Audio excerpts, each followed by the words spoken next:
Hello everyone. Welcome to Jigsaw Rally, the first of what we hope will be many jigsaw competitions.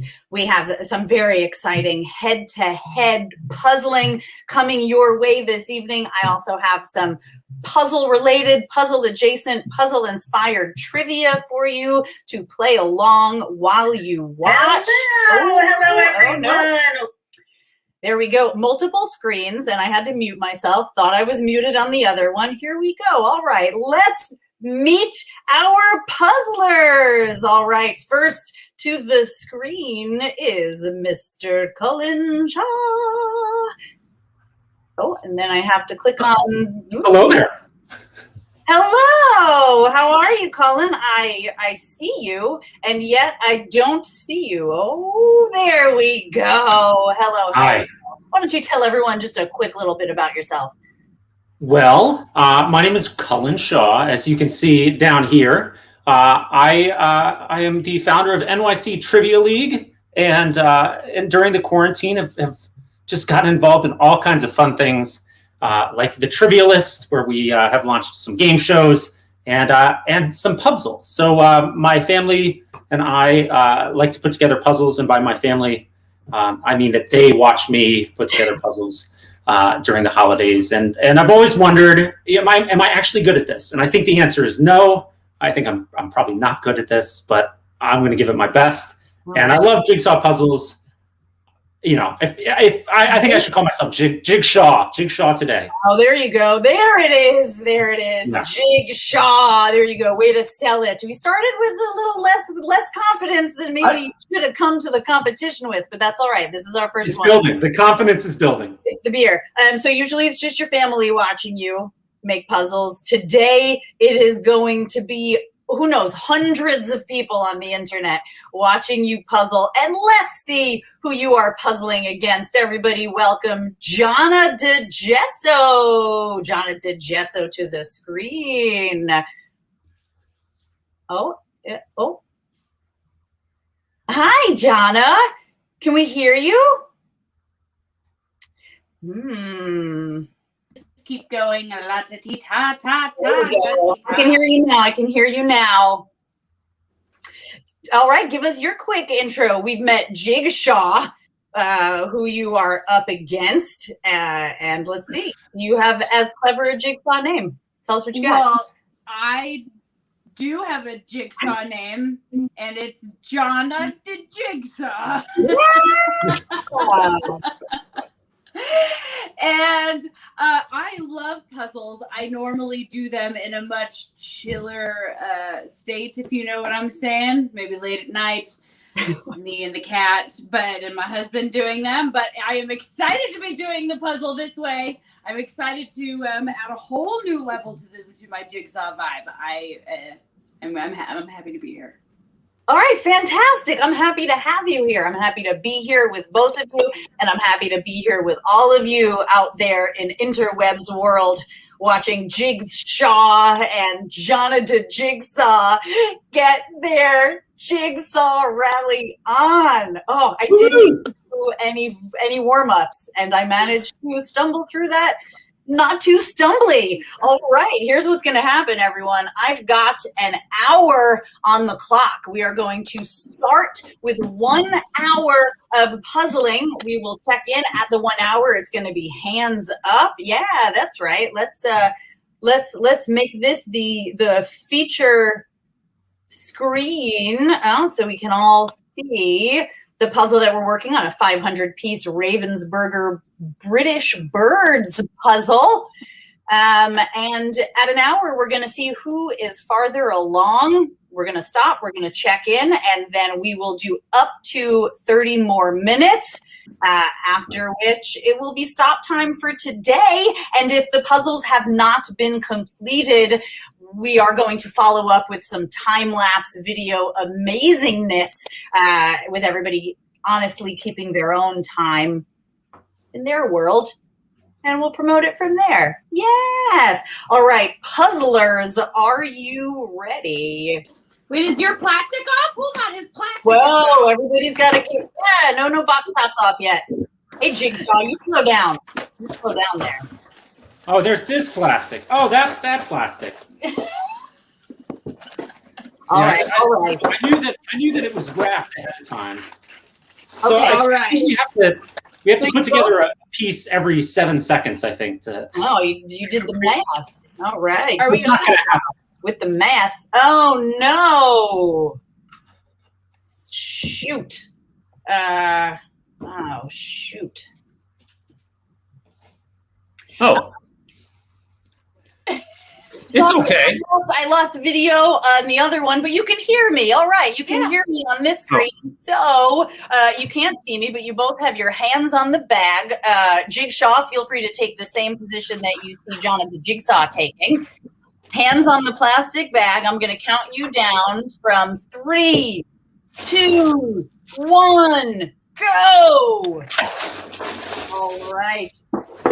Is an hour ticking on the clock. I am going to re-enter the broadcast studio from over here and hope that works out. In the meantime, all you Facebook friends who can hear me, oh, it's so good to see all of you, Wayne and Angela and Colin. Oh. Mom and Dad, fabulous. Hi, Angela. Hi, Wayne. Yeah, that's right. Feel free to say hi back, everyone. You can type it in the comments. Working out the delays here and the fact that you still can't see my face, but you can hear me and I can see what you're typing. So let's get into some trivia while they are getting their speed puzzle on. Yes. All right, everyone, I've got some trivia questions for you. Some of you may know that I work in the trivias. I've been on game shows. I have done better on some of those shows than other of those shows. But hey, how many game shows have you been on? You know, get off my back. Stop trying to make me feel bad about it. All right, so we've got a hodgepodge of puzzles for you, friends. A hodgepodge of puzzles.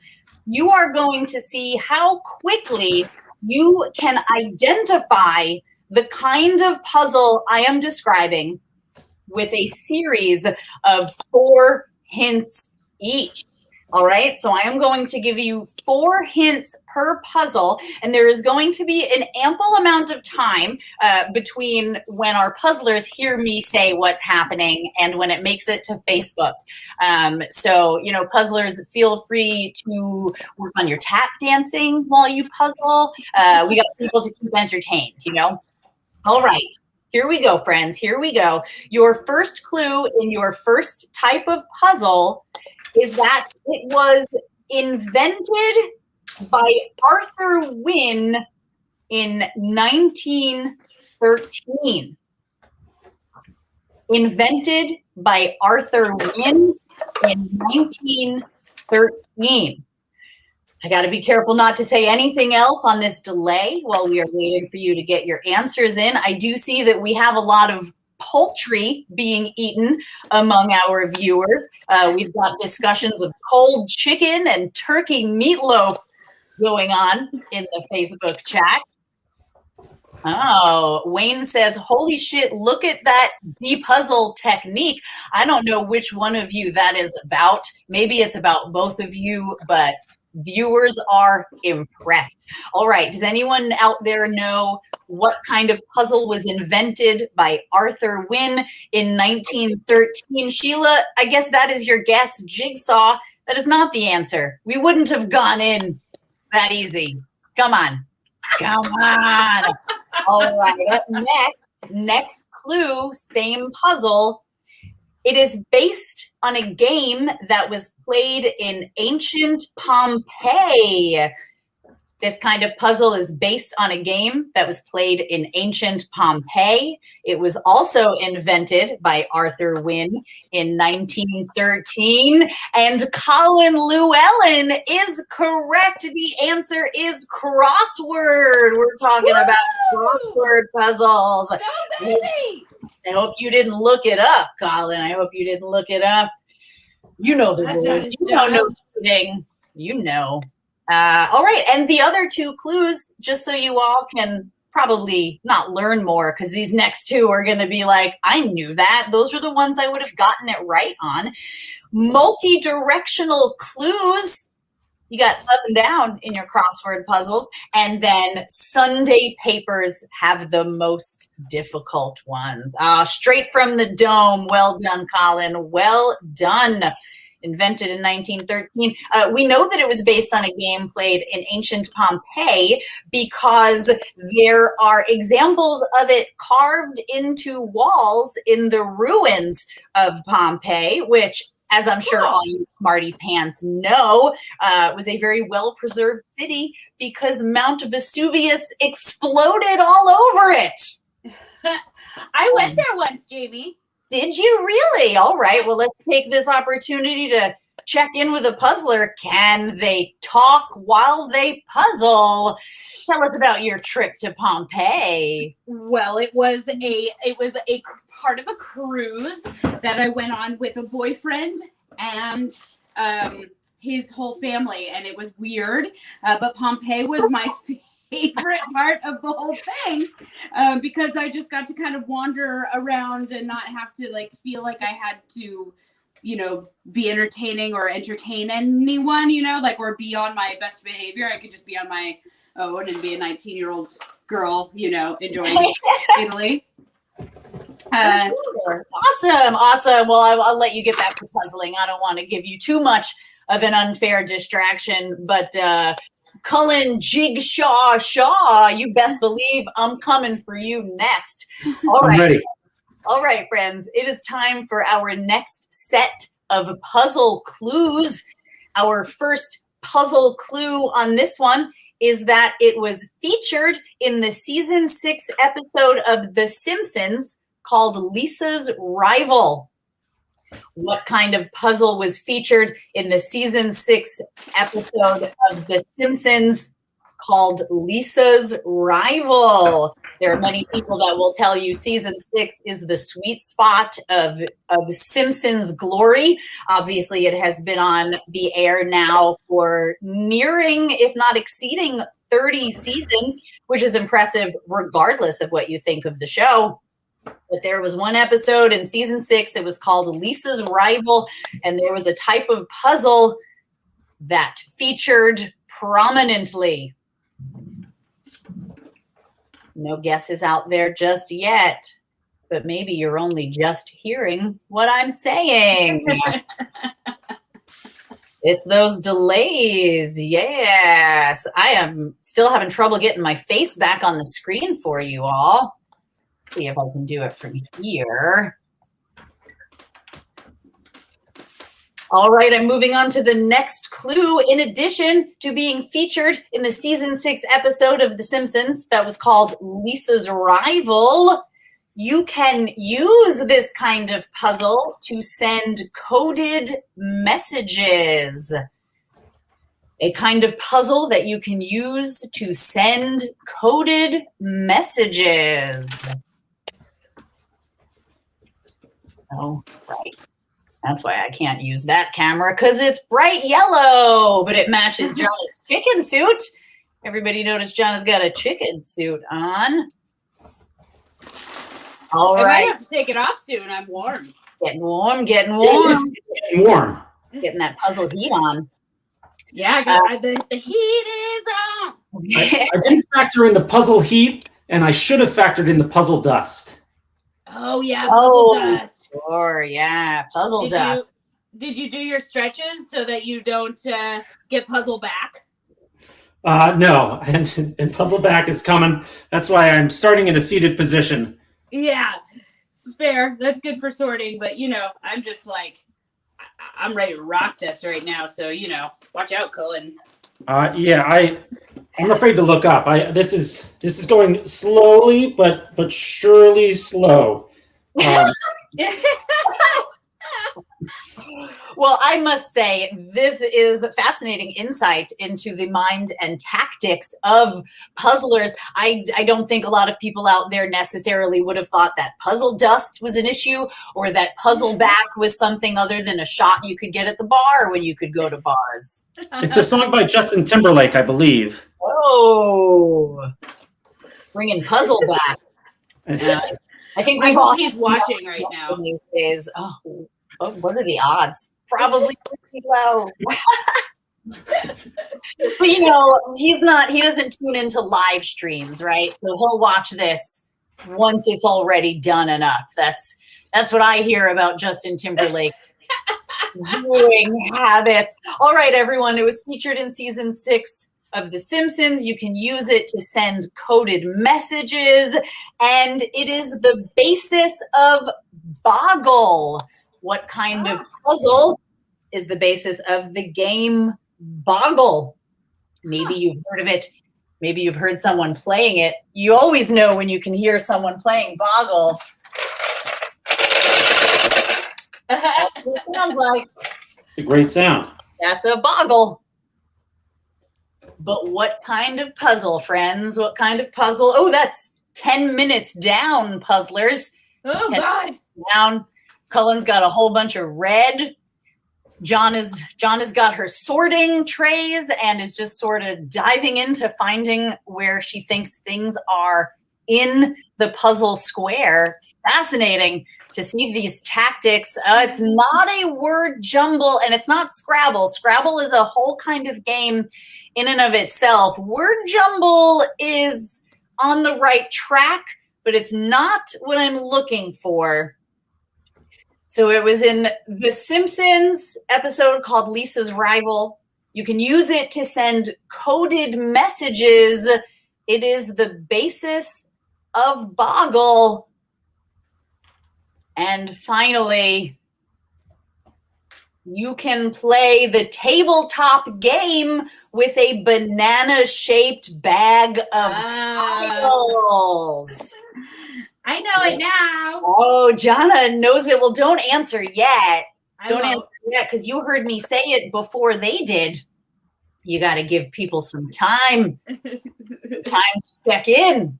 Also, earlier, Sheila sent you a cluck for the chicken soup. Aw, thanks, Sheila. Cluck-a-doodle-doo to you, too. And Wayne is in with anagram. Well done. Well done. Anagram indeed. That tabletop game is, of course, bananagrams. Yes.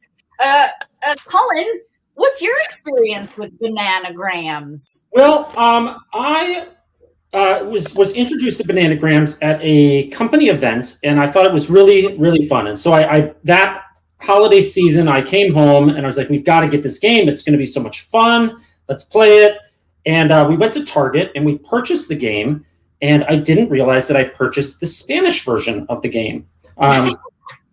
So there are plenty of characters that do have crossover between the two languages, but not enough. And it made for a difficult time. But we still have it. And every time I see it, it makes me laugh.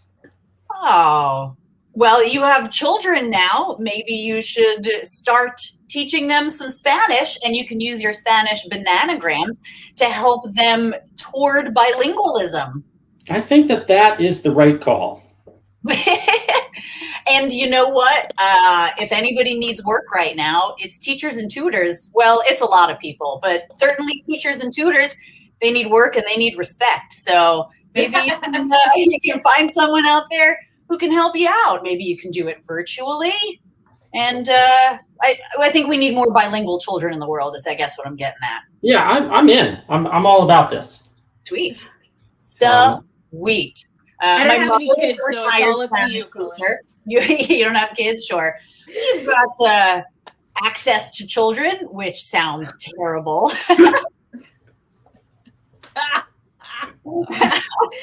Oh, man. Oh, all right. Yes. More puzzles, more puzzle trivia, friends. All right.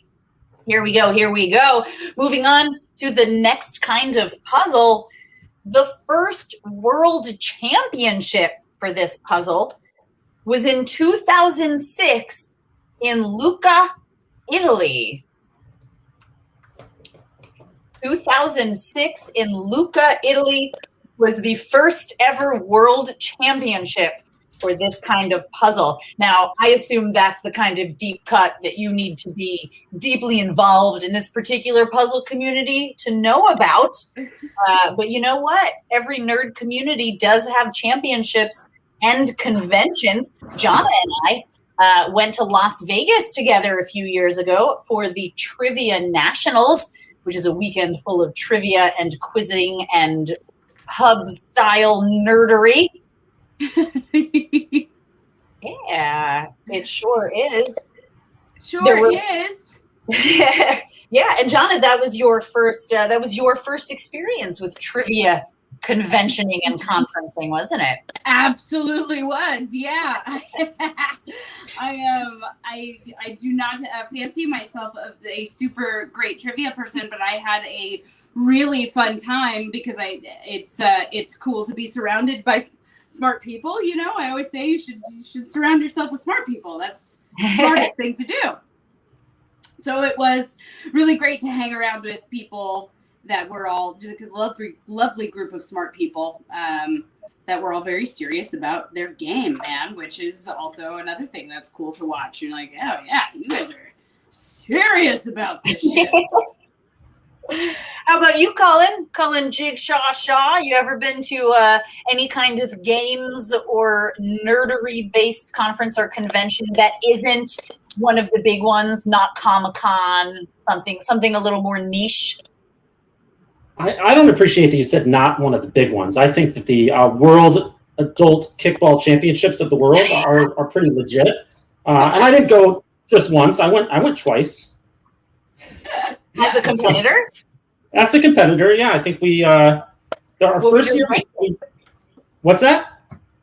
Your ranking. What was your ranking?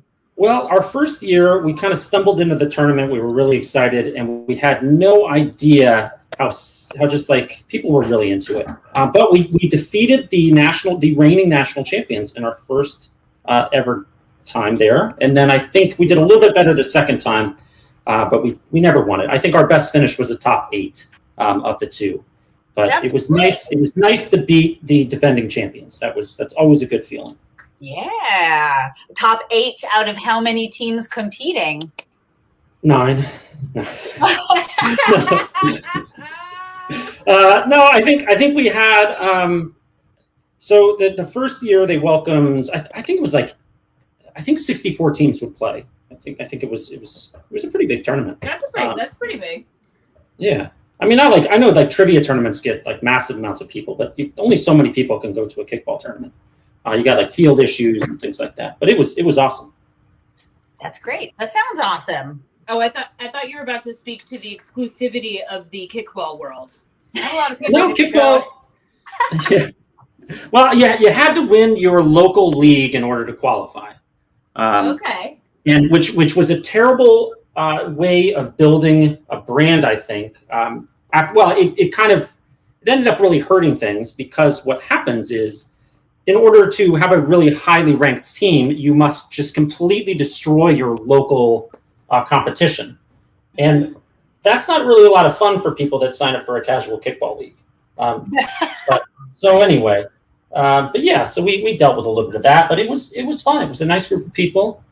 And I would highly recommend, if I was young and single again, my wife and I met through kickball. We were in a choir together. But what? I couldn't. Yeah, we sang in a choir together, and the choir had a kickball team, and that's how I got to know her. So I guess we met in choir, but I didn't really get to talk to her at all because that's really not what you do during choir rehearsals. We had no idea you were a singer. Yeah, I sang at Texas Tech University, and in high school, and I love choral music. I'm going to need 8 measures of a madrigal, please. Well, I'm not ready for that. I am. No, it's not. I think my voice teacher. I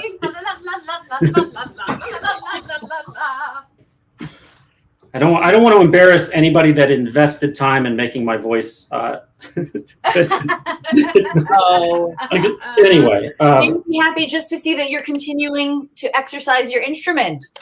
I guess so, but I'm not anymore. Now I gave up that to pursue to build puzzles. You know, you I'll can't. do this, yeah. Yeah, you can't host trivia on Tuesdays when you got rehearsal on Tuesdays. That's fair. That's fair. Cullen, we have a question for you from one of our viewers wondering if you are yourself a Texan. I am a Texan. Ah, all right. And where in Texan were you raised? Where in Texas? Well, I was born in Houston, Texas, and then I spent some time in Amarillo, but I did most of my growing up in Lubbock, Texas. Ah, Lubbock. That's North Texas, right? You know, so Texas has like a really weird, like you have the Panhandle, and then like what is West Texas, what is Central Texas, what is North Texas. So like North Texas is the area north of Dallas, but there's a whole lot of Texas that is north of that. So I was just the southern part of the Panhandle. They call it the hub city because it's kind of in the middle of a whole bunch of other cities, like little towns and things. So it's like the centerpiece of a lot of farmland and things like that. And that's where Texas Tech University is, and they have a fantastic choral music program, and that's how I got into choirs. Cool. Very cool. So Lubbock's a hubbock? Is that what I'm hearing? It can be. Lubbock can be. All right. A hubbock. Fabulous, fabulous. Look at all this stuff we're learning about you. While meanwhile, you seem to be taking, I guess I don't know if it's a lead because everybody puzzles differently, but you sure do have some great progress on that red bird at the bottom of your puzzle there. I don't know if you are keeping an eye on each other's puzzling or if you're each just sort of focused on where you are. But Cullen, if I had to take a guess, I'd say you're in the lead right now. Well, I don't think I am because my sorting is terrible. But because of the structure of the game, I took a different approach today. I would normally build the outline and kind of build in from there. But I wanted to try to complete as much of the puzzle today. And in order to do that, I kind of have to, start building it. So that was my approach. I don't think it will pay off in the long run, but I might be able to build a decent lead. That was the strategy. All right.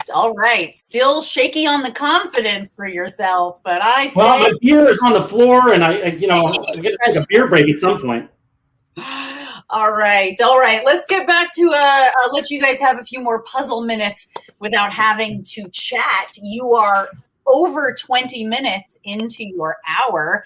And friends out there, you may remember that we were talking about a kind of puzzle whose first world championship was in 2006 in Lucca, Italy, which, by the way, my mother says is a beautiful city. Your second clue for that same kind of puzzle is no repetitions. So the first world championship was held in 2006 in Lucca, Italy. And it is also important to note in this puzzle, no repetitions. Oh, Wayne's giving you some guff, puzzlers. He says, outline in, people. Come on. Outline in. Well, somebody should have maybe registered a little earlier then. Next time, when the wood season's over. When the wood season's over. So we got championships in Lucca, Italy. We've got no repetitions. We've got the trash talk coming from the viewers, which was bound to happen eventually. I think it's well deserved. I think a little trash talk needs to happen. I feel like it's been very difficult to get into a groove. And I don't know if that is shared with my competitor, but I normally put together puzzles. I think when I need to, when I'm working through something in my life, and it's happening in the background, and it's that feeling of finishing a puzzle. It's that sense of accomplishment that sometimes you need to kind of jumpstart something else. Anyway, so it's weird to really be attacking this, and I'm finding myself just pushing pieces around right now, and I need to stop that. Well,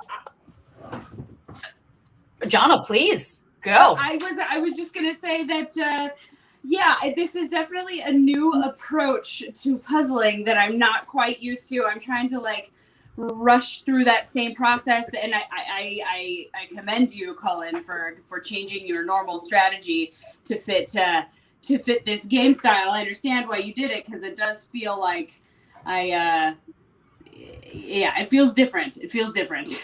Well, you know what? You're both going to learn so much about your process and yourselves. Oh, there goes the chicken suit. Opening it up. There you go. There's no crying in jigsaw puzzles. Is that what that says? No, I know. Yeah. That's exactly what it says. There's no crying in jigsaw puzzles. All right. All right. Okay, back to the clues. Back to the clues, trivia friends. So the first World Championship was in 2006 in Lucca, Italy. No repetitions. And the name is shortened from the longer Japanese phrase, Suji wa dokushin ni kagiru. And I apologize for what is likely not even close to being an accurate pronunciation. Maybe I'm just being hard on myself. It was with an American accent, at least. So the name is shortened from the longer Japanese phrase, Suji wa dokushin ni kagiru. And of course, I'm reading an English transliteration of something that would normally be in a character-based language. And there you go, Sheila Rossler, Sudoku. Well done. Well done. You spelled it wrong, but spelling does not count. You switched the first O and U. Those should be the other way, but Sudoku. Well done. Oh, Wayne, you say you said that? I don't see that you said it. Oh, you did say that. Oh, I apologize, Wayne. You got that right 11 minutes ago, according to Facebook. Well done. 11 minutes ago. Look, I'm juggling a lot of screens here. Still have no idea why none of you can see my face, but that's all right. And your final clue was grids and subgrids, because of course in Sudoku you have one larger grid within which there are smaller 3x3 grids. So you have a 9x9 broken down into 3x3s. And the no repetitions was referring to the numbers 1 through 9. They can only appear in each smaller grid once. I'm not really a Sudoku puzzler myself, but I can tell you all about it. Oh, and then Sheila says that's where she got her answer. Oh my gosh. Just calling out cheating. You just knew that I didn't see it. Madness out there. All right. All right. It looks like we have a few new viewers in the room. Welcome, everyone. Oh, hello, Ramona. Oh, Ramona. It's such a shame that my video's not working. I wore this lipstick just for you. Oh. Just for you. Yes. In 2006, everyone had Sudoku puzzles on the subway. And apparently that's when it started and that's when it ended for Wayne. That was the Sudoku craze. Oh. Oh, did Jonna just have a light bulb moment? Well, you know, it was just like I had a moment where it's like, where does this piece is whose piece is this? Classic puzzling.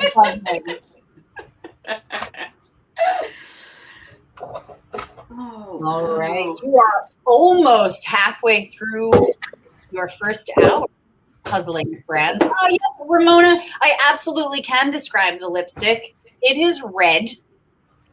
It is Revlon, I want to say, though it might be Maybelline.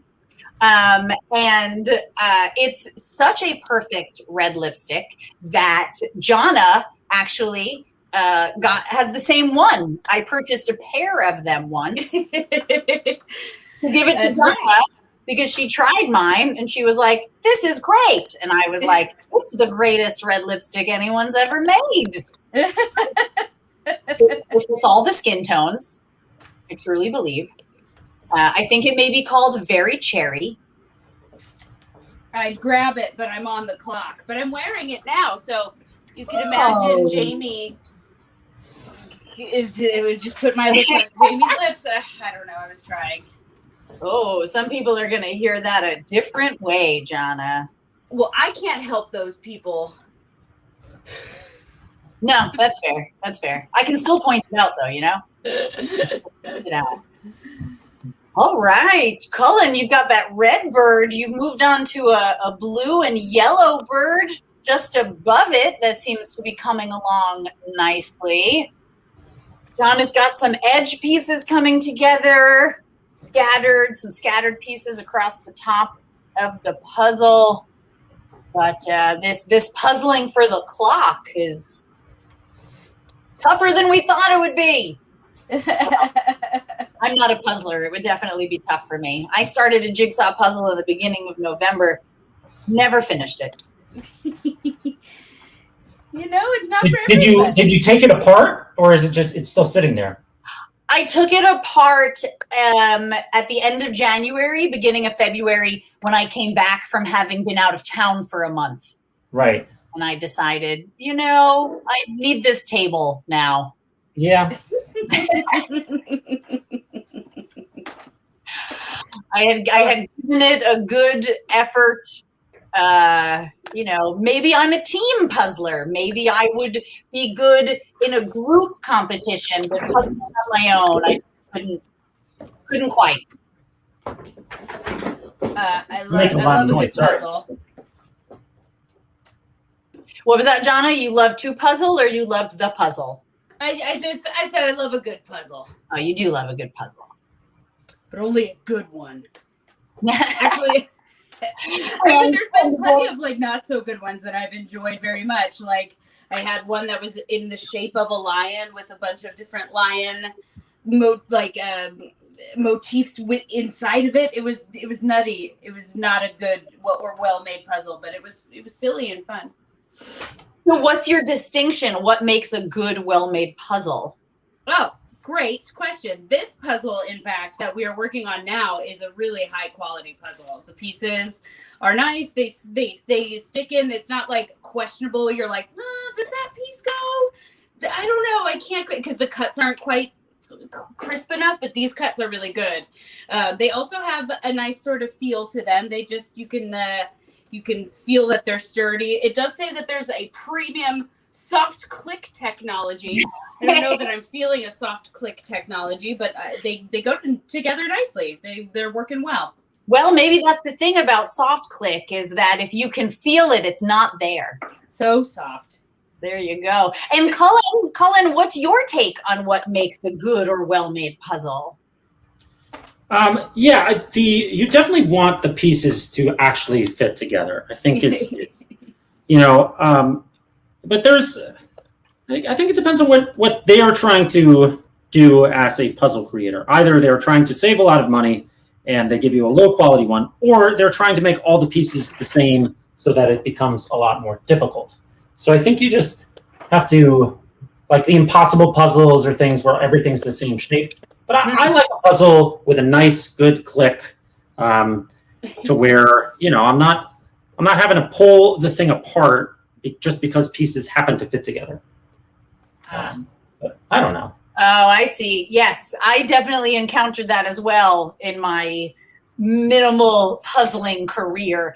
That, you know, some pieces look like they might fit together. It might be both shape and color wise. They trick you, and then you put it together, and it's like 98.7% right, which is just enough to make it difficult to take them apart. And then you end up with a lesser quality piece than when you started, because if it's not made well, you know, like paper peels off the top or it gets wonky on the bottom.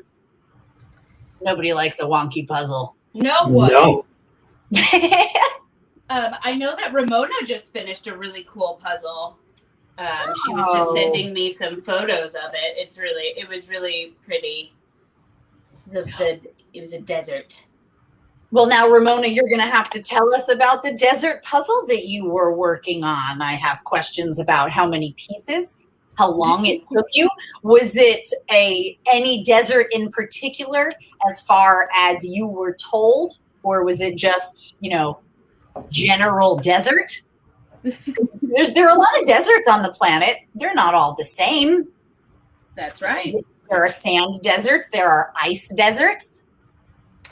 I just completed a desert puzzle too that was just like more cacti focused. Mm. It was like this Lots is all the different kinds of cacti. Did you learn anything about cactus while you were making it? Nope. Well, nothing that stuck. My husband did it with me, and he knew all of them because he's a SoCal kind of guy, and it seemed to be a cacti that he recognized. And he said them out loud, and I was like, very cool. Look at you knowing your cactus is. And then now it's gone. I have no idea what any of them are. And that, ladies and gentlemen, is why I'm not good at trivia. That's all right. You know what you know. You remember what you need to remember.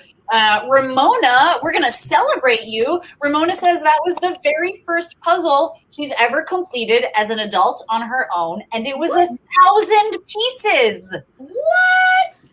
1,000 pieces. I didn't know that was what? The first thing you've done as an adult. That's amazing. Right? And now look at her. She's coming to puzzle competitions.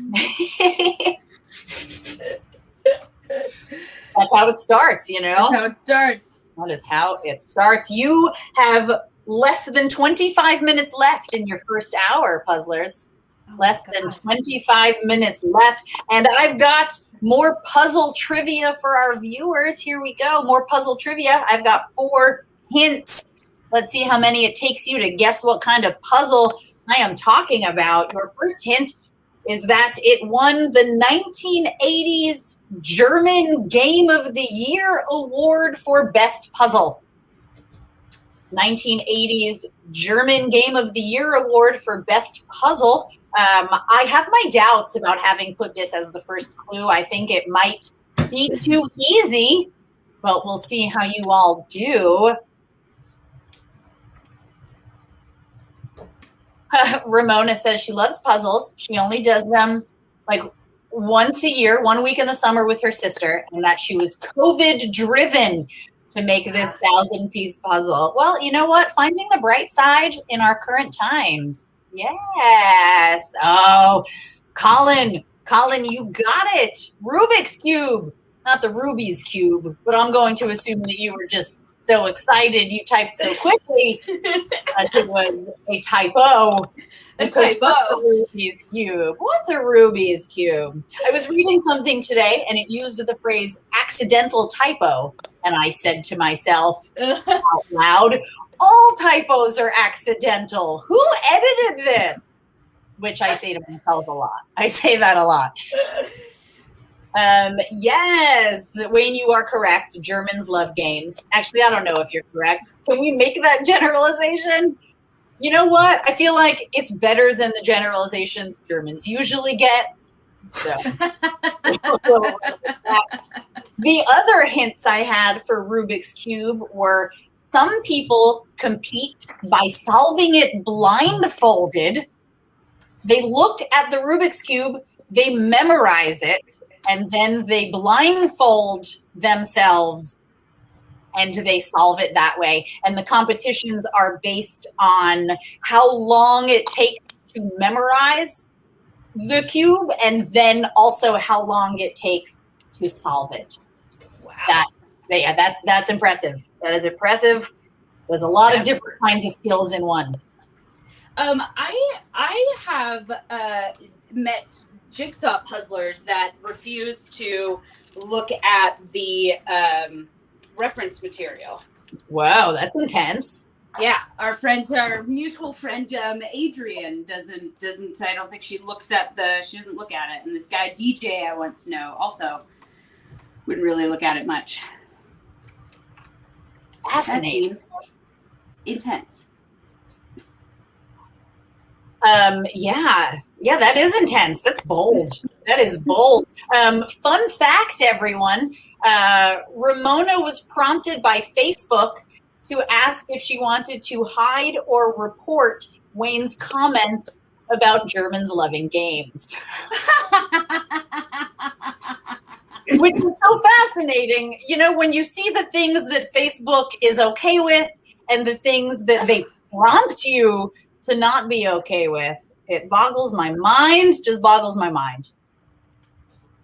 Rubik's Cube, by the way, named for its Hungarian inventor. Something Rubik. I don't know his first name. I thought you were going to say, I don't know him personally. I don't know him personally. He was an adult when I was a child. That would be questionable and questionable at best. Oh, he was alive, huh? Well, coming up on 20 minutes left in your first hour, puzzlers. 20 minutes left. Lana, you've got some puzzling to do to catch up. I do. But I'm starting to get in a groove. Get into the groove, boy, you've got to prove your puzzle to me. That's right. So, Jamie, how many were you ever in a choir, like in school or anything?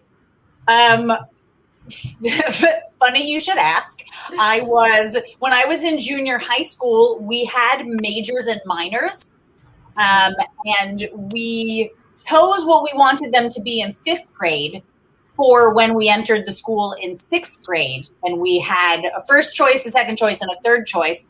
And my first choice was drama. My second choice was chorus. And I was closed out of drama, and I was briefly in chorus when I was in 6th grade. And then I was a drama minor. And then when I was in the drama minor class, the teacher, knowing my older brother for his having been a drama major, Evan, yeah. He still blames her for the fact that he does not have an acting career, as far as I know. But you know what? We all hang on to some things for a little bit too long.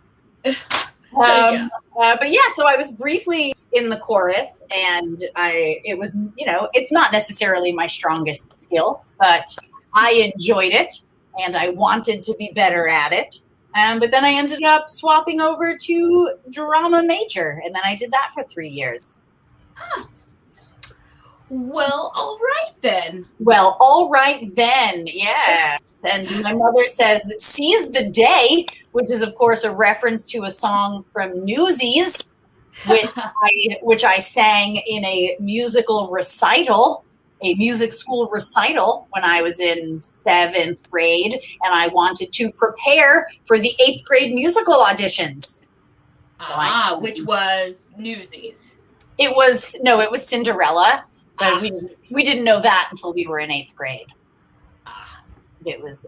They probably didn't know it either. No, they did not. Rodgers and Hammerstein's Cinderella, which had not been on Broadway yet at the time. Had Brandy played the role yet? No, not for a decade plus. But good reference, John. A good reference. Thanks. Yeah. All right, friends out there. I've got more puzzle clues for you. Here we go. I got 2 puzzles left, and we are down to just over 17 minutes in our first hour of puzzling, after which there will be another half an hour, but we're going to stop. We're going to check in. We're going to see where things are. Wayne played the French horn in middle school. He says that worked out well, but I've never seen him pick up an instrument, so I think he's being fantastic. I played the violin briefly when I was in elementary school. Oh, that's nice. Yeah, my family was not thrilled with it, being in the house with a 9-year-old learning the violin and a 9-year-old who's not inherently musically gifted. It was probably rough. I'm sure your mom is typing a lovely, supportive response right now. 50-50? That's what I say. which is also a line from Newsies. All right. All right, everyone. So here's your first clue for the next kind of puzzle. Here's your first clue. It is the name of a 6-member Chinese boy band. And boy, do I want one of you to get this off that clue. The name of a 6-member Chinese boy band. Oh, yes. And there is my mother's response to me playing the violin. I quote, "You quit rapidly." I mean, with support like that, you know? Well, yeah, I guess. I wanted to play a clarinet. There was a whole thing. There was a lot of like politics and testing involved in getting kids in the elementary school band. You took an ear test, which I guess makes sense. They want to give kids who have the most skill the option to explore that gift.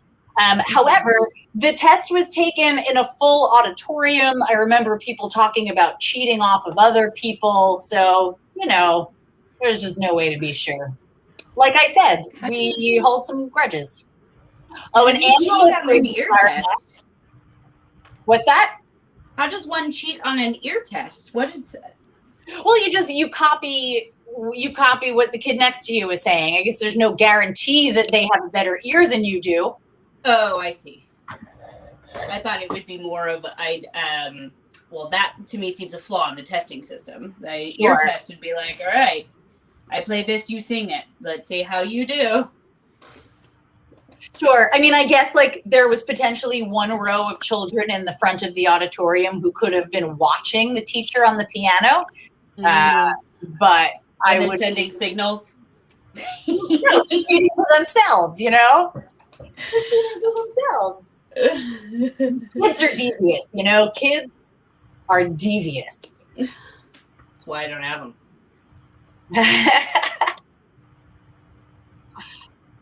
All right, friends. So nobody out there knows the name of a 6-member Chinese boy band that's also a kind of puzzle? I'm shocked. Though I am happy to see the conversation about instruments that people played. Angela played the clarinet, sans drama. When did you stop playing the clarinet, Angela? I would love to see you behind the bar just whip out the clarinet. Give everyone that'd be awesome. I would just love to see her behind the bar. It'd be so great. That'd be great. I would support that. Bring it back. That's right. My mother played the viola when she was a child. She's leaving out the fact that she skipped most of the notes. I remember the story being that she learned like every 4th note, which she was mostly just there to socialize. Nothing wrong with that. I mean, this is why I'm shady, people. This is where this comes from. Sheila. I thought she was the rule follower. She said she follows the rules. I mean, just because she's never really done drugs doesn't mean she wasn't breaking other rules, you know? Oh, sure. Well, that's why she probably should have done drugs. I mean, it's never too late, you know? She's still here. That comment should get reported, right? Why? None of us are children. It's drugs that are legal most everywhere now. Come on. Yeah. I'm just kidding. It's not. Yeah, top is finished. Yeah, Wayne is correct. She lives in Florida. There are no rules there. Yeah, there are no rules there. Angela had to quit when marching band conflicted with sports. Yeah, that's fair. The team they make you choose, but can't do it all. Don't want to overextend yourself. Oh, starting to stretch. You getting some puzzle back, John? Are you getting some puzzle back? Sure am. I think this is the first time that I have ever, on the initial sort, got the entire border finished without having to go back to the other things I've sorted. All right. Well, there you go. So you did find your way in through the fast puzzling. Although Cullen is it Crushing seems ahead of you. Seems many steps ahead of you. And I do just want everyone to know, I mean, everybody who's in the Facebook can see it, but Jonna and Cullen, I want to make sure you hear that my mother says that my father did enough drugs for everyone. Which, it can't be true. There are definitely people on this planet that did way more. Way more. The man skipped Woodstock because he had just started a new job. Come on, how responsible is that? That sounds very selling weed? Was it? No, I think it was like pumping gas or something. Oh, because if it was selling weed, it was a really poor business choice to skip Woodstock. We'll find out when this makes it to the Facebook stream. They'll let us know. They're both here, of course. Sheila, it's all typed in under Sheila's name, but they're both watching. Of course they are.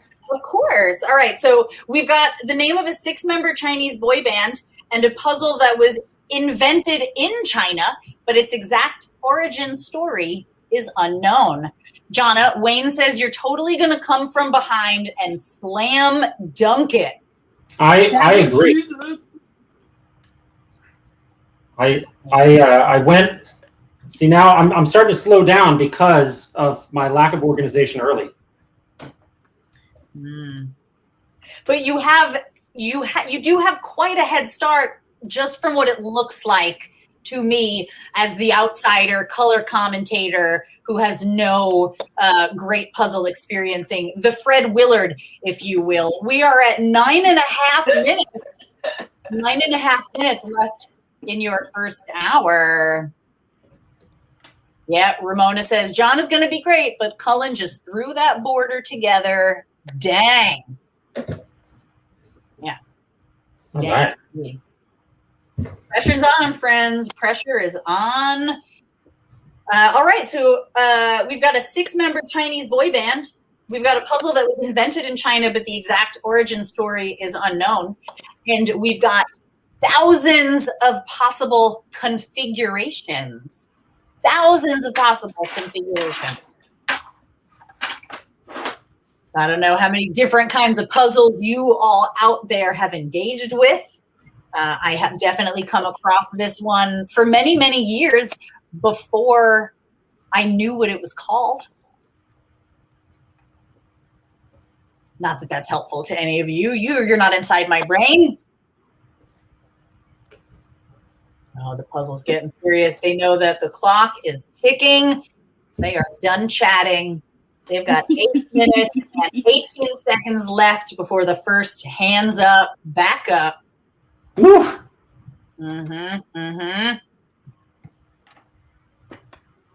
Any guesses out there for our thousands of possible configurations puzzle?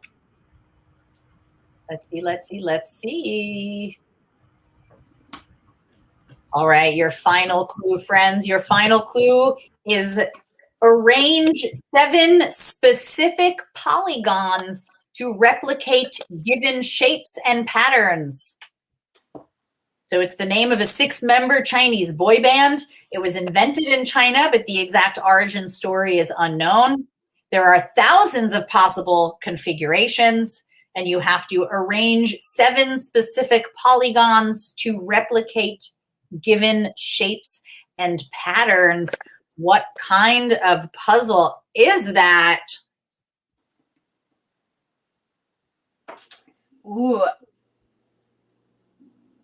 Well, I don't want to answer. Would you like to guess? You've got just over 7 minutes left on your jigsaw puzzle for now. And a tangram? Yes, it is a tangram. Oh!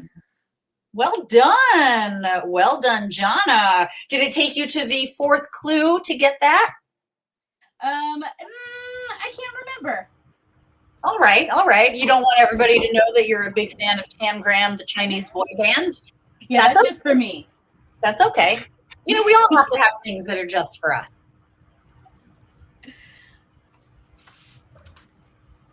I've got suggestions of a new job. My mother thinks I should work as a color commentator.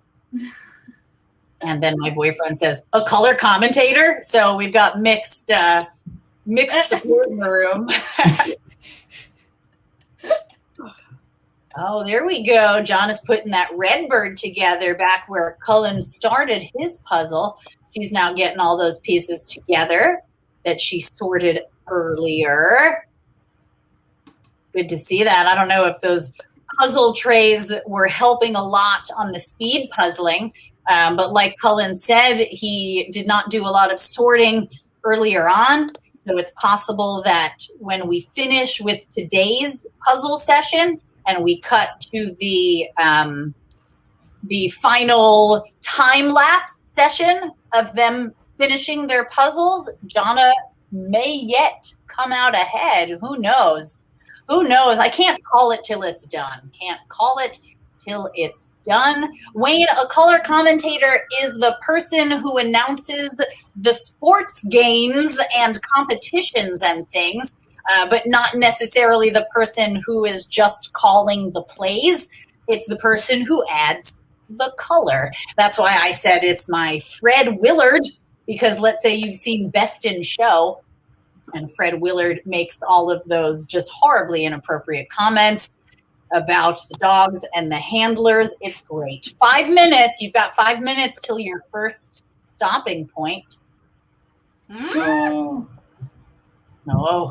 Oh, getting intense out there. It is. Well, I feel like I should have had intense 4 minutes left music ready to play. But you know what? This is our first Jigsaw Rally. We are learning things about how we puzzle. We're learning things about how we live stream. We're learning things about ourselves and each other. So, I'm going to call that a win no matter what. No matter how this ends, we've all won something. Oh, we just passed the 420 mark. Hey, bro. Oh, man.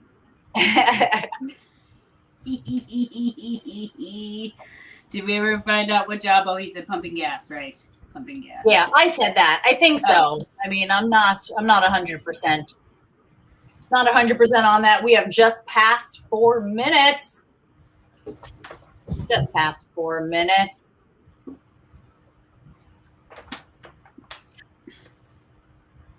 Oh, all right. We see Cullen has box in hand. Got that reference right in front of himself, picking out those colorful pieces from what looks to me like a mess of puzzle pieces. But again, I'm not the expert here. I'm not the expert. Oh, that's a good joke, Sheila. Good joke. We've got Wayne and Sheila talking about color commentators. And Wayne says they're the people he mutes. And then he says, I grew up with race car commentators that really just say anything. And then Sheila said, they talk in circles. Oh, buzzing, Sheila. Yeah. Though being a pun that may well have been Mark.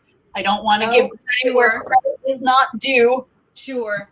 But either way, it's a good one. It's a good one. Wanted to make sure that you puzzlers were able to share in the joy. I know that you have the comments on the side of your screen, but with only 2 minutes and 40 seconds left in your first hour, your focus is certainly not there.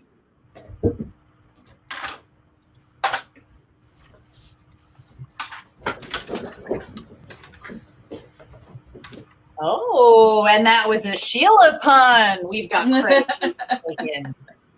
credit being taken. Well done. Well done. All right. Just over 2 minutes left, everyone. Let's see if you can guess our final kind of puzzle. Actually, you know what? There's only 2 minutes left. Let's let this hour complete. And then I've got another kind of puzzle for you to guess. And then I have some puzzle visual play so that you all can join in yourselves. Yes. Do you all out there have favorite kinds of puzzles? Things you like to play in your downtime, or perhaps least favorite kinds of puzzles? Things that just are not for you? Or, just people that puzzle you? Just, I know we all have some of You're those. saving that one. was like, oh, no, I just came up with it right now. It's beautiful. Just off the top of me noggin.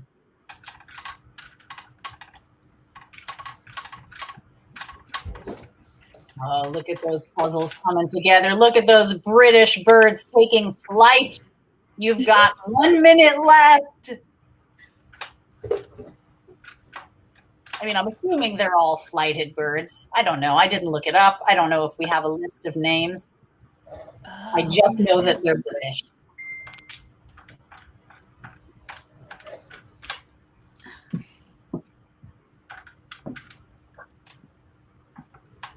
Yes, we've got a crossword and word jumble fan in the house. Indeed. I like a good crossword puzzle.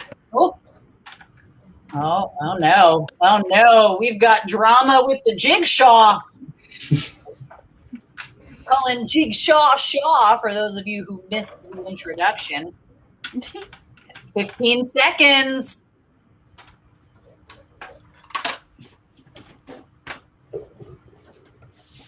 Oh, 5, 4, 3, 2, 1. Hands up, back off. Yes. Good job. Good job. Yeah. Have a good stretch. Do what you need to do. Shake it out. Take a drink. You've been. Yeah. Look at that. Look at that swap. So Jonna to Jigsaw. I can't. It's so hard. I gotta do more warm-ups next time. Jonna to Jigsaw, how was that first hour for you? How are you feeling? That flew by for me. That like completely flew by for me. That went by much faster than I thought it was going to. But I am regretting a little bit of my strategy, but I'm hoping that the sorting ahead of time helps me more than perhaps. I don't know. We'll see. I don't know. All right. Fantastic. And Cullen Jigsaw Shaw, how are you feeling about your first hour? Yeah, good. I feel good. I feel like I know what it's going to look like. I'm happy about it. Of course, I know what it's going to look like. I mean, we all saw the box, Cullen. Yeah. So I looked at the box, and it's starting to look like the box. Okay, good. The correct puzzle was packaged in the box. Oh, that's good. That's good. It's very confusing when they don't do that. Right. All right. Do either of you need a mid-game break? Do you need to pee? Do you need to do a jumping jack? You need to hydrate. Yep. You've got your drinks ready. We're hopping right in, huh? All right. Well, I mean, this is me giving you not hopping right in. Oh yeah, that's what happened. I don't want you to lose your momentum. No, it's the thing was I was already losing my momentum, and now I need to. I think I'm breaking the rules by kind of looking at the puzzle right now, and I need to not do that.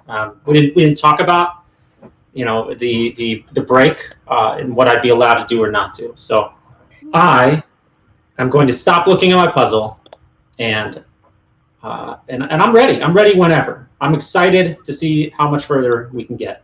Yeah, look at that integrity, though. Look at that integrity.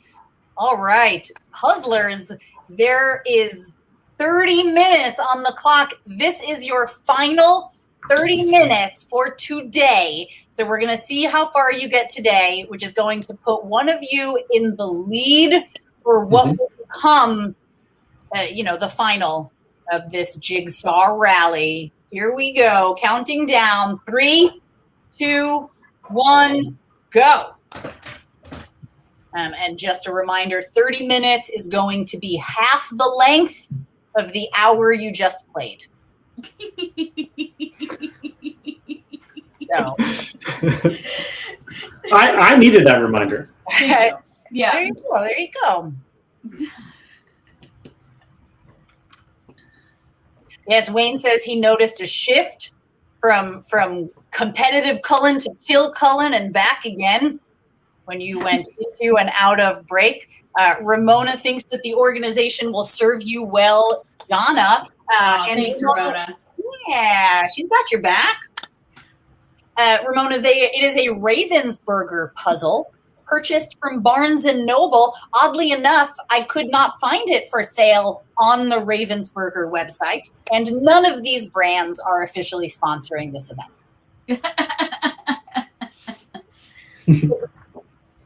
But they can in the future, wink, wink. That's when it's a shame that my video's not working, because I have a really good, over-dramatic, exaggerated wink. I know. I'm sad for your video. I keep trying again, and it keeps not working. Womp, womp. All right, everyone. I have one more kind of puzzle for you to guess from 4 clues. One more kind of puzzle. Here we go. Oh, wait, 1 second. Oh, pardon me. All right, here we go. This kind of puzzle was used in medieval heraldry to denote surnames. What kind of puzzle was used in medieval heraldry to denote surnames? I will always know how to spell medieval, because when I was in 8th grade, it was a word I got wrong in a spelling bee. So now I know how to spell it correctly. When I was in 4th grade, I got the word bouquet wrong. I don't think I'd ever seen it written, and it was not yet in my lists of spelling words. So I went phonetically and spelled it Bookay, which I think is a great way to spell bouquet, but it is incorrect. All right, a kind of puzzle that is used in medieval heraldry to denote surnames. Do we have any guesses out there? Start typing out maybe what you think the puzzle, what aspects of the puzzle may be needed to do that kind of thing. There are different kinds of puzzles. There are verbal puzzles. There are visual puzzles. There are number puzzles. Which one do you think this is? What do you think this is? Like I'm admonishing them. What a change in tone. Well, that's why I was always told growing up, it's not what I said, it was how I said it. Yeah. All right, everyone. So this kind of puzzle, it's used in medieval heraldry to denote surnames. It can also be found on Narragansett beer coasters. What kind of puzzle can you find on a Narragansett beer coaster? For those of you that don't know, Narragansett is a Rhode Island beer. I don't think that will help you at all. I don't know that Rhode Island is particularly known for this kind of puzzle. Though there's a letter in common.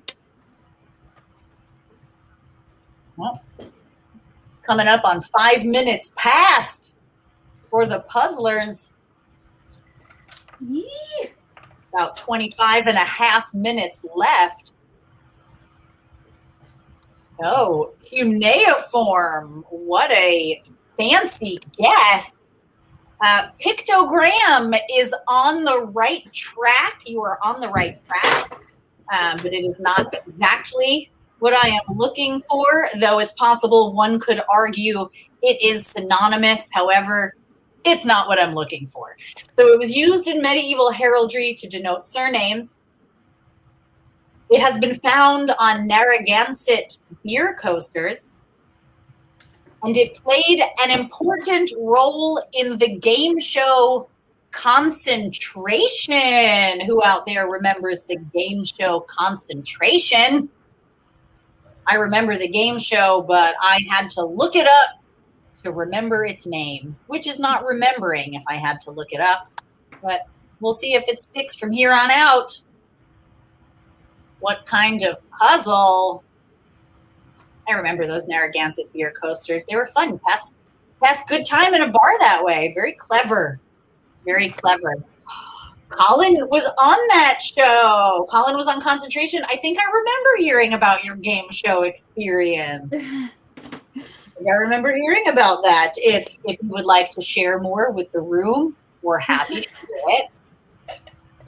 You know how to come be on Jonna's camera if you really want to tell everyone what your game experience was like. Oh, it was bad, he says. It was bad. And he can't remember the name of that kind of puzzle. Well, your final clue on it, your final clue for all my Latin nerds in the house, its name comes from the Latin phrase meaning not by words, but by things. Not by words, but by things. What kind of puzzle is that? I will also give you all a bonus clue. Broadly Entertaining has done some visual rounds from this kind of puzzle. Jonna has made some. I have made some. I have some handy for you all to play in a little bit as we are coming up on 23 minutes left. 23 minutes. What is the kind of puzzle? I am going to look up very quickly if pictogram is something I should accept before I tell you the answer I am looking for.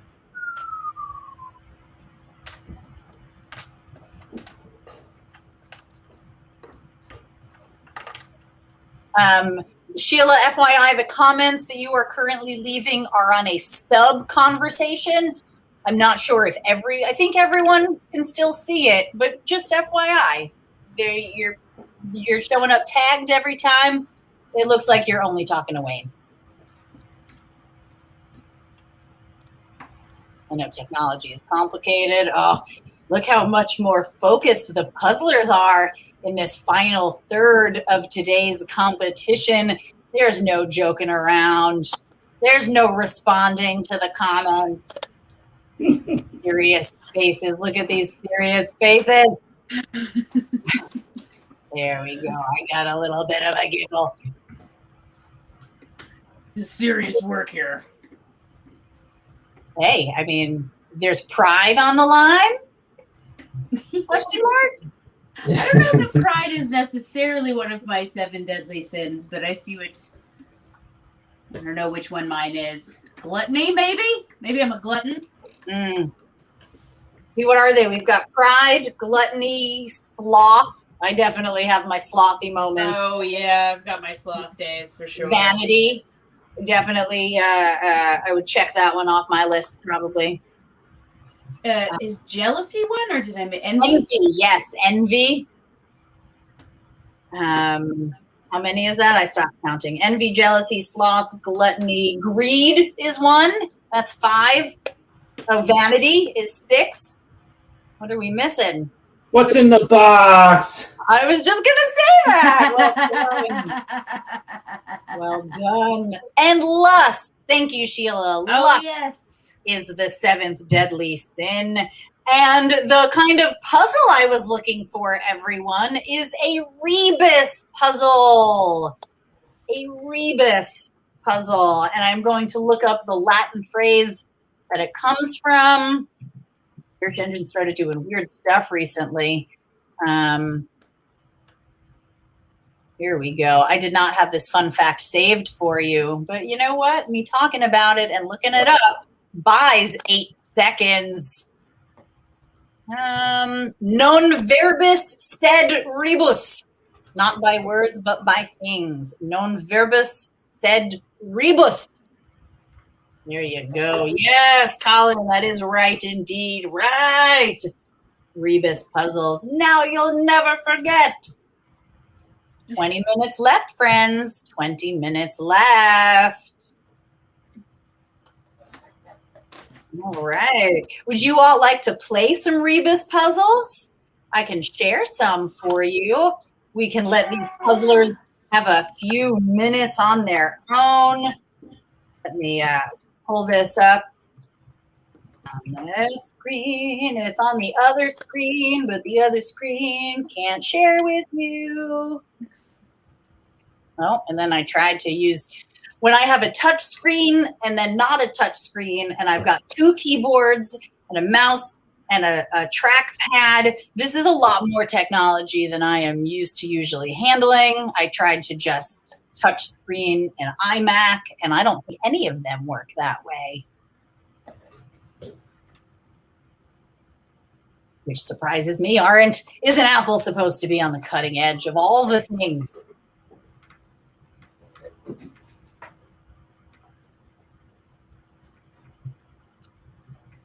All right, let's do the Rebus Me handout. This one was made by your very own Jonna de Jigsaw de Gesso. Woo woo! Woo.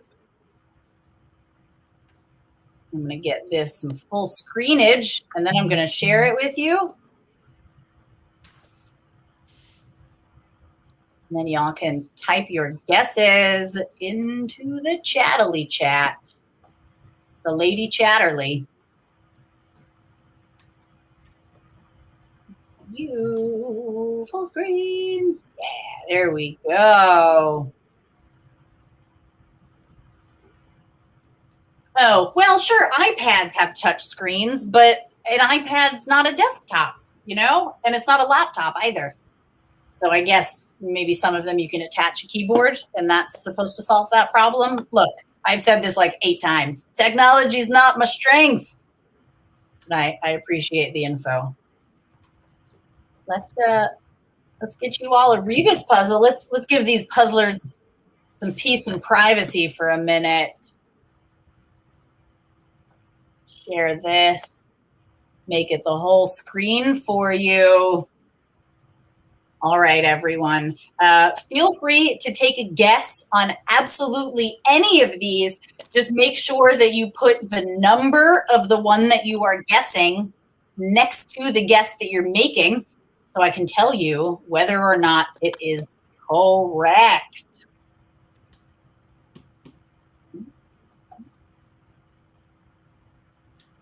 You'll see the numbers on the top right hand of every box.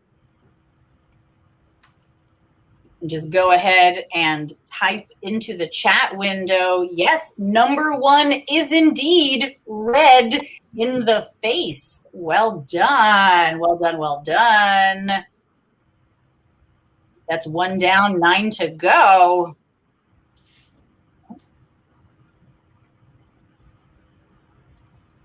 Number 2 is absolutely, I'll be right. Oh, it's just, oh, yes, it is. I'll be right back. Well, I will accept I'll be right back and I'll be back. I'm not sure that circle really narrows down to the right side of the back. So Colin and Angela, you both get that one. But number 10 is not, you are odd, but you are sort of on the right track. Number 3 is better safe than sorry. That is, I mean, it's a judgment call, but I guess we would all argue that is a better safe than it is a sorry. Yes. Ramona, you're so close with number 4. I need the rest of that. Look at the border. You got all the big parts, but what's happening? Yeah, there you go. Fear and Loathing in Las Vegas. That's right. Fear and Loathing in Las Vegas. Jumping to number 7, you are correct, Wayne. That is Heavy Hitter. Of all the hitters in that square, that's the heaviest one. That is the Heavy Hitter. So we're still looking for number 5, 6, 8, 9, and 10. And yes, number 5 is Cut a Rug. Well done, Angela. Well done. And yes, Colin, number 6 is 6 of one, half a dozen of the other. Good job. Look at you all crushing it. Those brains are firing. So now we're just down to 8, 9, and 10. You've all gotten numbers 1 through 7. Like rock stars. Rebus rock stars. Yes, number 8 is, in fact, I shit you not. I shit you not. It is I shit you not. We have number 9 and 10 still left to go. Number 9 and 10. What are they? What are they? Thanks, Angela. We like you. Gonna give you a shout out on the screen for that one. Angela says, I like this. Oh, Angela.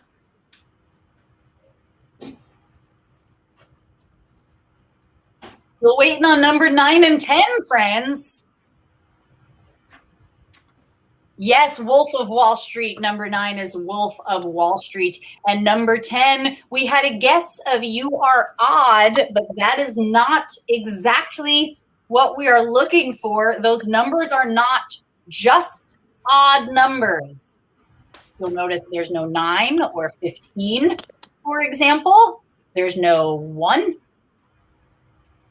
There's no 1. There's no 1. I don't know who that is or what she's sad about, but that just felt like something that had to happen.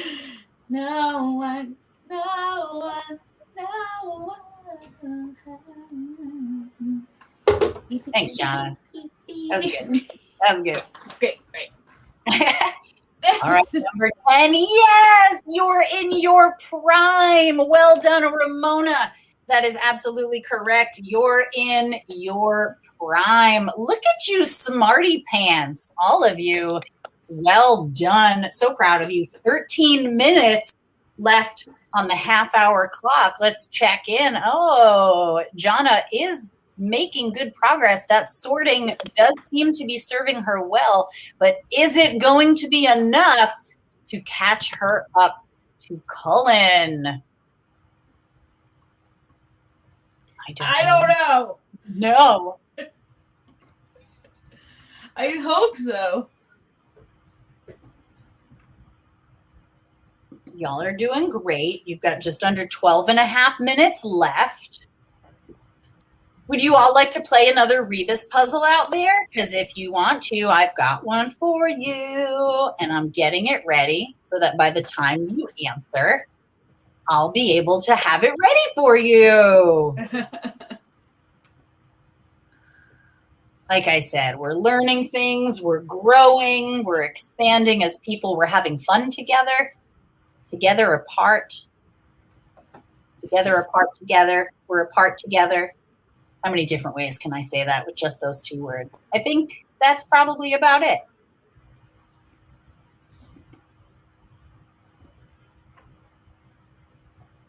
Yes. All right, everyone. This next set of Rebus puzzles is all romantic comedies. So you have to identify the title of the romantic comedy in that is being displayed. Why can't I find words anymore? You have to identify the title of the romantic comedy that is being shown in this Rebus puzzle. Same as before, just put the number next to it. Uh-oh. This one is much smaller. There we go. Let's make that bigger for you. There we go, there we go, there we go. All right. Can everyone see all of them? That should be good. It's a little bit cut off at the bottom. I will tell you that some of these are, there's some detail that was definitely made to be seen on a paper handout rather than in this digital format.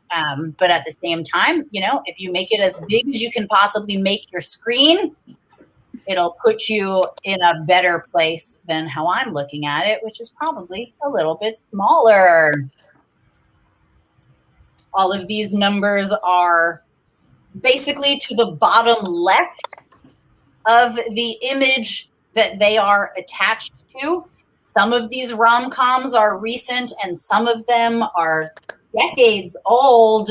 You have 10 minutes left, puzzlers. 10 minutes on the clock.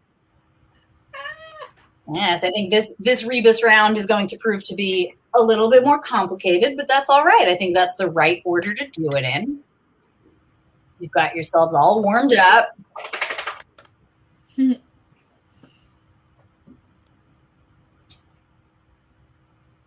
Wait for those answers to start ticking in and just take some guesses, work it out loud. You're not competing for anything. You're all playing on a team together. Might as well just throw some answers. That's right. Number 6 is Top Hat. Well done, Sheila, coming in with the 1935 Fred Astaire and Ginger Rogers movie, Top Hat. That's why it's important to have a range of players on your team. That's number 6. Yes, number 2 is Two Can Play at That Game. Well done. Actually, it's just Two Can Play That Game. There's no at, but that's all right. I'll give it to you. That's a 2001 movie with Vivica A. Fox and Morris Chestnut. Two Can Play That Game. Oh, well done. We're giving Mark credit for Top Hat. You know, it's hard when the name says Sheila. I just go with Sheila, but you're good. Good giving the man credit. All right, so we've got number 2 and number 6 down. What else do you have out there, friends?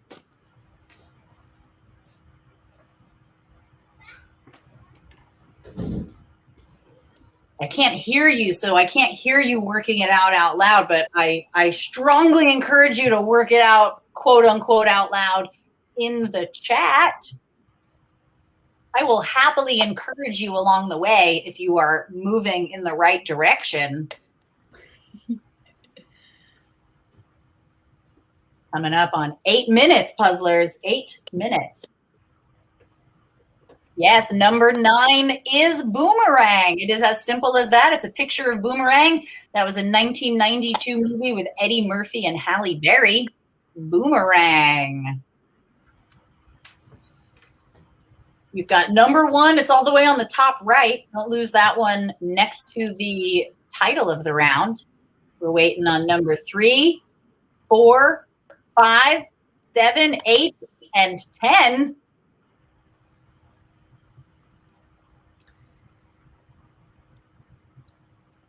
This is not the word for number 8 because I don't want to give it away, but I was very excited to use a picture of a Tushy for this round. Just tell you that much. Don't get to use a lot of pictures of Tushies in my day. No, number 1 is not Pebble Beach. Look at who is on the right side of that picture. I will tell you that Pebble is on the right track, but that is not exactly the word. You want a synonym for Pebble. And then don't ignore the person whose picture is on the right. Yes, Angela. Oh, shit. Number 2 is Love and Basketball, the 2000 movie with Sanaa Lathan and Omar Epps. Well done. Love that movie, too. Yes. You got it. Got that light bulb moment.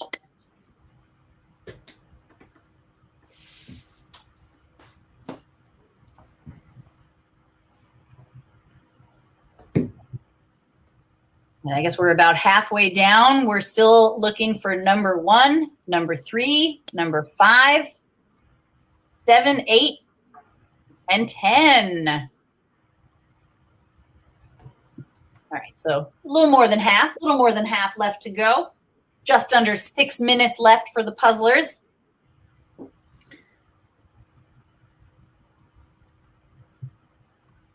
Let's go back to that number 1, friends. Pebble was not the right answer, but I told you there is a synonym.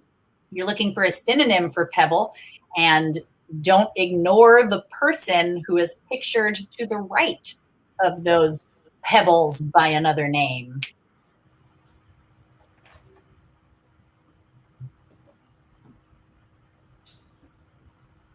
It's getting so intense. We're going to have some background music playing next time. A little bit of background music. We can up the intensity as the clock is starting to go down. You could have we could have calming nature music for you in the longer playthroughs. I think that would be nice for everyone. We could all use some calming nature music. Number 5 is Clueless. Well done, Wayne. That is a picture of the movie Clue and a sign, the mathematical sign less than. That is Clueless. Well done. You are getting there. Oh, no, number 1 is not Stone Age. Stone is a great synonym, but it's not the synonym we're looking for. And that's not, that person's name isn't age. Though you do have the first and last letter correct. 420, bruh. 420, bruh.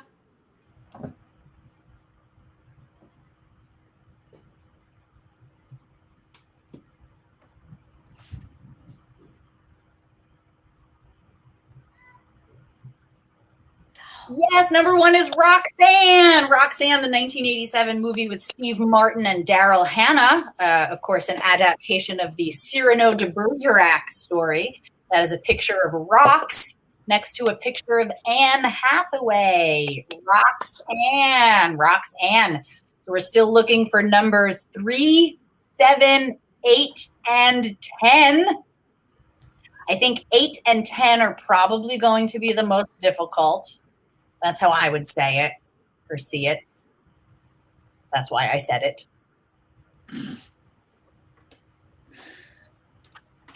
Oh, God. Oh, we're hearing some stress from Jonathan Jigsaw. Uh-oh. Some stress from Jonathan Jess.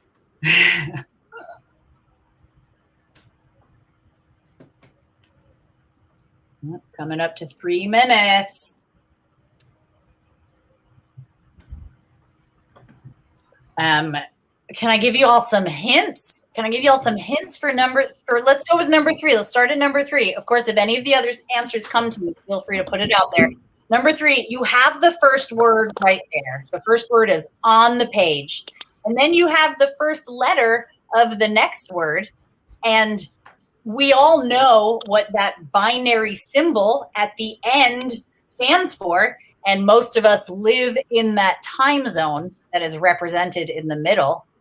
So put those together, friends. Put those together. You've got the first word. You've got the first letter of the middle word.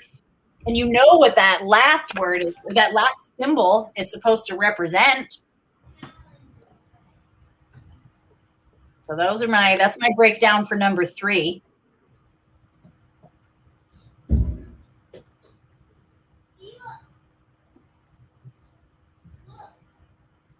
The Best Man. Yes, The Best Man. 1999 movie with Taye Diggs and Nia Long. The Best Man. That is showing you the time zone in New York, Eastern Standard Time. Best.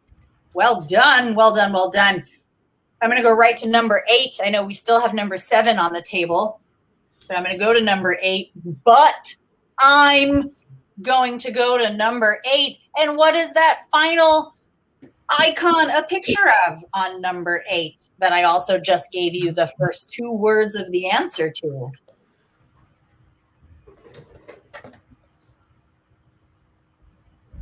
It's a movie with Natasha Lyonne, recently celebrated its 20th anniversary. It's a cult classic, so some of you may have never even heard of it. That is totally possible.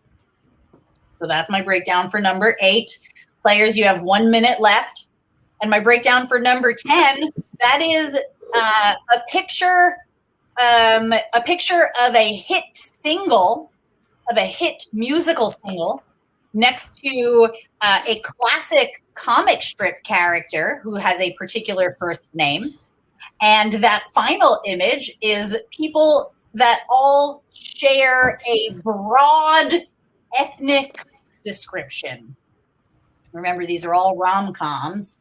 30 seconds left, players.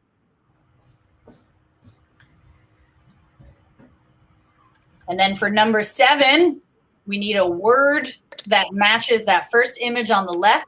If you know what sound those 2 letters make to the right, then you are there. One of them is a Greek letter. One of them is a Roman numeral that has a sound in the English language. 5, 4, 3, 2, 1. Hands up. Back off.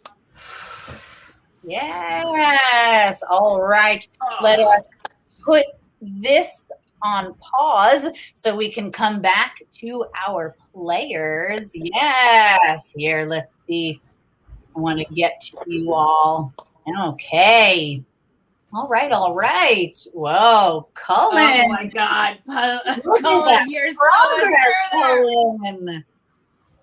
Oh my gosh, well done. Well, it does seem clear I don't think we're going to get any arguments about this one, that after 1.5 hours of puzzle play, Cullen is very clearly in the lead.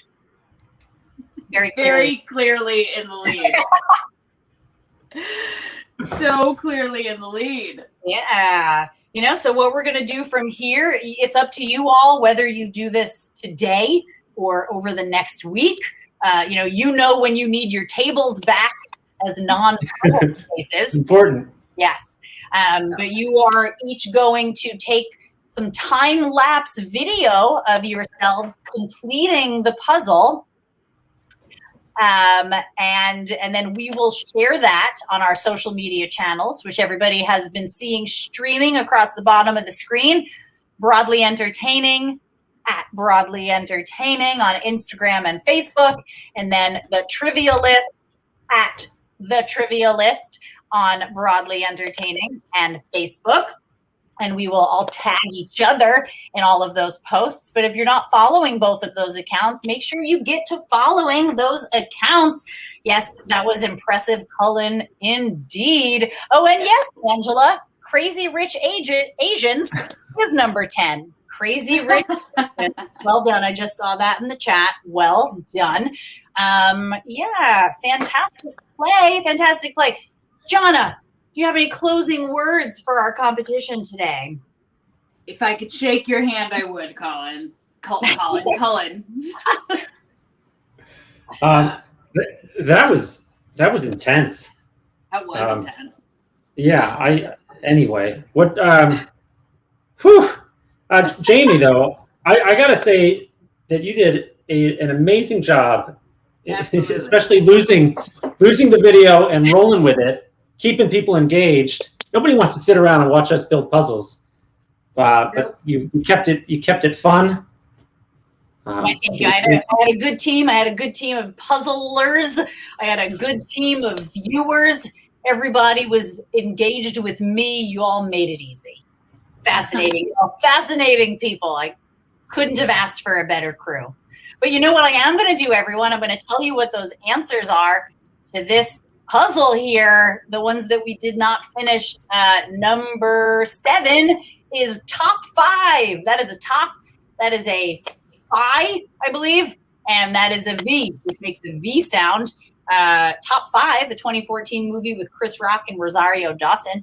Then number 8, that is But I'm a Cheerleader. That was a 1999 movie with Natasha Lyonne and Michelle Williams. But I'm a Cheerleader. And then Angela, you pulled out Crazy Rich Asians at the end. Well done. That was, of course, the 2018 Constance Wu and Henry Golding flick. Good job, everyone. Thank you so much for joining us. Please join us again on April 25th when we are going to have a Jigsaw Rally that you yourselves can participate in as a competitor. You can compete on your own. You can compete with a team of up to 4 people. The only rule is that it has to be a COVID-safe team of up to 4 people. So whether that's people that you live with or you all quarantine and then get tested, we are obviously not going to come to your homes to test you and check on you. But it is very important to us that everybody stays safe and healthy. So thank you so much for joining us. I am going to drop the sign up link into the Facebook chat so you all can get to signing up ASAP. And everybody have a wonderful Sunday night. And we'll see you next time. Thank you. Thank you. Bye, everyone.